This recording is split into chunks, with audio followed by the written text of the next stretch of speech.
Hello guys, ഇന്ന് നമുക്ക് യമനി മന്തി ഉണ്ടാക്കിയാലോ. മസാല കൊത്തൊന്നുമില്ലാതെ അടിപൊളിയായിട്ട് ഉണ്ടാക്കാം. സൽക്കാരം എന്ത് തന്നെയാവട്ടെ, ഇനി ഇവനാണ് താരം. അപ്പോൾ എങ്ങനെ തുടങ്ങാമല്ലേ? 2 ടേബിൾ സ്പൂൺ ജീരകം, 2 ടേബിൾ സ്പൂൺ മല്ലി, പട്ട, ഏലക്ക, വെളുത്തുള്ളി, 2 ടേബിൾ സ്പൂൺ കുരുമുളക് പൊടി, 1 table spoon Kashmiri powder, bay leaf നല്ലതുപോലെ ഒന്ന് പൊടിച്ചെടുക്കാം കേട്ടോ. ഉപ്പിട്ട് കൊടുക്കാം. 1/4 കപ്പ് ഓയിൽ, മഞ്ഞൾപ്പൊടി നല്ലതുപോലെ മിക്സാക്കാം.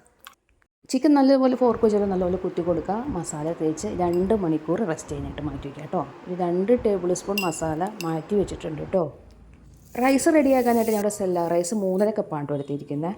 ചൂടായ ഓയിലിലേക്ക് സവാള, capsicum, ginger garlic paste, Maggi cube, spices, 8 cup വെള്ളം, ആവശ്യത്തിന് ഉപ്പ്. തിളച്ച് കഴിയുമ്പോൾ അരിയിട്ട് കൊടുക്കുക കേട്ടോ.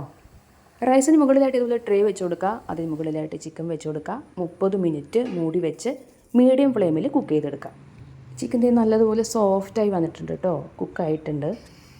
റൈസൊക്കെ നല്ലപോലെ സെറ്റായി വന്നിട്ടുണ്ട്. ഇനി റൈസിന് മുകളിലായിട്ട് പച്ചമുളകും മല്ലിയില, ക്യാരറ്റ് ഗ്രേറ്റ് ചെയ്ത് വെച്ച് കൊടുത്തിട്ട് 10 മിനിറ്റ് മൂടി വയ്ക്കുക.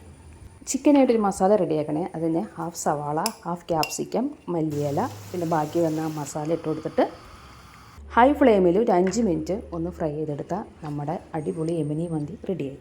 നമ്മുടെ മന്തിയുടെ ഹൈലൈറ്റ് ഈ മസാലയായിട്ടോ, ഒരു രക്ഷയില്ല കേട്ടോ. അപ്പോൾ എല്ലാവരും ട്രൈ ചെയ്ത് നോക്കുക. ഇഷ്ടപ്പെട്ടാൽ ലൈക്ക് ചെയ്യുക, ഷെയർ ചെയ്യുക, സബ്സ്ക്രൈബ് ചെയ്യുക.